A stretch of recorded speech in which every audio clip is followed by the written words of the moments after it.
I'm sure many of you will be delighted to know it's the Notting Hill Carnival tomorrow. The Labour Party tells us it's a vibrant celebration of Caribbean culture and black history through music, art and dance. But as we know with the liberal leftist types, they tend to have a tricky relationship with what they want reality to be and what reality actually is. Now, I lived in London for about 10 years, and every time Carnival would come around, I'd avoid West London like the plague, mainly because it looks like what you see on your screen right now, a heaving ocean of people, and everything's about to explode into violence the next second. And every year it's made out that this is some fine example of cultural enrichment that London is lucky to have, but in reality it's increasingly violent, increasingly degenerate, and increasingly dangerous. And along with that, there's the obligatory humiliation ritual where our police have to show how hip and cool and down with the kids they are by doing the trendy dances of the day. There's loads of examples of this. I just don't know why they keep doing it. And sometimes the police women too get grinded and thrusted upon, although it doesn't seem to bother them. However, I don't think they'd be quite so lenient at,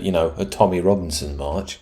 Although just be thankful you don't live anywhere near there. Here's someone's doorbell footage of some carnival goers relieving themselves outside his front door. Guess that's being enriched in real time. But in all honesty, we know why the Notting Hill Carnival gets a pass. It's because the powers that be see it as diverse and henceforth a good thing that cannot be touched or demeaned. But as much as they try and make out that it's just a celebration of the diverse flavours of London, we've all seen the reality. There's been machete fights on the streets in recent years with kids basically stabbing each other in broad daylight. I mean, they can't keep pretending this isn't happening forever.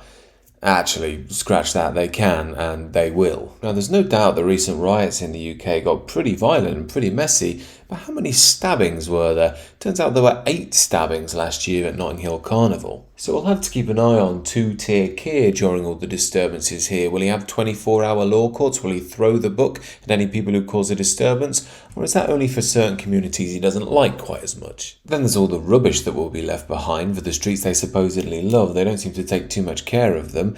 However, as I've said before, London is a principality unto itself now. Basically, it's built for the rich globalist elite and the hordes of the third world. Anyhow, these are just some of my thoughts. Do let me know what you think down below, and do consider subscribing to the channel.